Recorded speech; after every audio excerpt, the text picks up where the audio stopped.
Good morning, good afternoon, wherever you may be in the day. Thank you as always for choosing to make general chemistry part of your day. This is really a two-part video, but we're going to do the concepts here and then we'll do the math in the next one.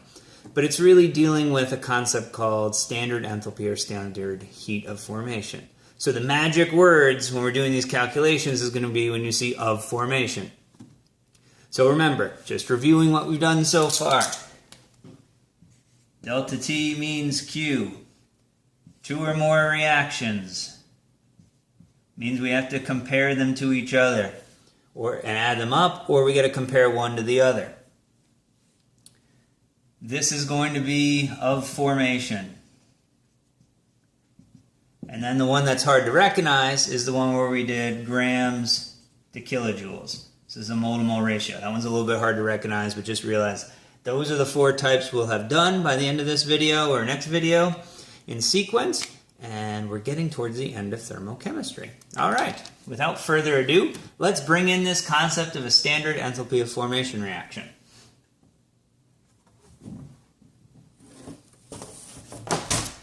All right, so standard is, again, you might see it either way in the literature. Standard heat of formation, standard enthalpy of formation, same thing. Symbol is going to be delta, products minus reactants. H for enthalpy, F for formation. This little knot up here is standard conditions whenever you see that. So standard conditions, unfortunately, are not as standard as you might think. They change even chapter to chapter within our book. But when we talk about thermochemistry, standard conditions is every concentration is 1 molar, makes math super easy. All the pressures are 1 atmosphere, again, super easy math. And 25 degrees Celsius is probably the important part for this chapter if you realize. So, what is, you might ask, a standard enthalpy of formation? Or you might have already read ahead. The energy change associated with producing 1 mole of a substance from its elements in their standard state. I underline the words that are really important. We're always producing 1. It's always a product. So the heat of formation of blank, we know that the right-hand side of the reaction is going to be 1 blank. And then on the left side, it's going to be whatever elements we need to make up blank and in their standard states, which of course leads to the question of, well, what would be the standard state of every element on the periodic table? That's an excellent question, and let's deal with that. And we'll deal with it kind of in a default manner. There's 2 liquids. One of them you probably know, mercury or quicksilver to the ancients. So that would just be mercury liquid. And then bromine is a fuming liquid, very close to the gas phase at room temperature. But it's Br2 liquid. It's a diatomic. And all of the halogens are going to be diatomic, meaning 2 atoms. There's a few that are gases. The noble gases are gases, but I'm ignoring them for the sake of this chapter, assuming that they're not forming compounds. I know there's a couple examples, but we're not going to use them in this chapter. So, hydrogen's a gas. Nitrogen, oxygen, fluorine, chlorine, all the gases are diatomic. And the reason I've written them this way is this is how they appear on the periodic table. That's not me doing a lightning bolt. It's trying to show you that there's kind of a pattern with the periodic table there. Oh, I forgot one here.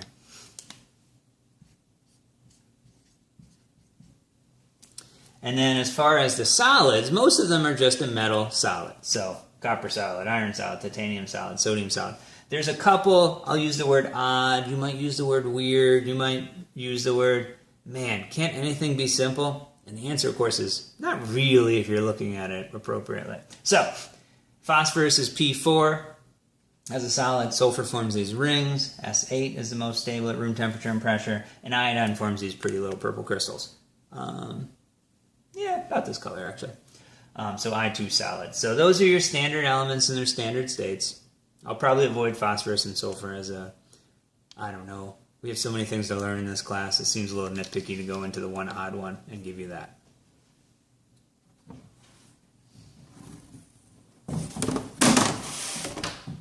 Last slide's always a little tricky. Gotta make sure it doesn't bop me on the head again. Don't say I can't learn. All right, which means you guys can learn too. Write the reaction that corresponds to the heat of formation for sodium carbonate.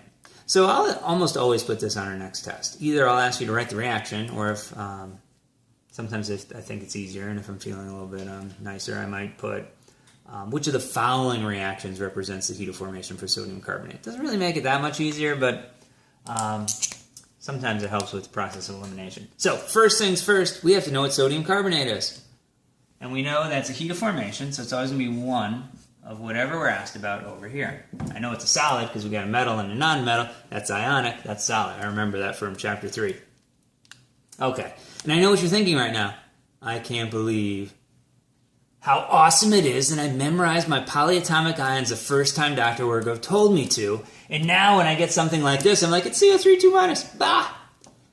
Boy, I feel sorry for those people that still haven't memorized their polyatomic ions. Dr. Wergov's right. You really should just take a brick and drop it on your foot. It'd be a more productive use of your time than trying to avoid learning these, 8 polyatomic ions that we use over and over and over again. But I know you guys are all awesome. You're all on top of things. So you know CO3 2- is carbonate. Sodium is Na. You go to the periodic table. It's family 1. Charge is 1. Cross those down. And we get Na2CO3. So again, this is the easy part. We're always forming one of whatever they tell us, and that's the right-hand side. Now, you wouldn't normally put the 1, but I want to emphasize it here. And then it's just what are made from its elements. So what elements do I see here? I see sodium, I see carbon, I see oxygen. Not so bad, right? Now we have to go and ask ourselves, well, what if we had pure sodium at room temperature and room pressure, what would it be? And you'd say, well, sodium's a metal, so it's just going to be a metallic solid. And you'd be absolutely correct. Good for you.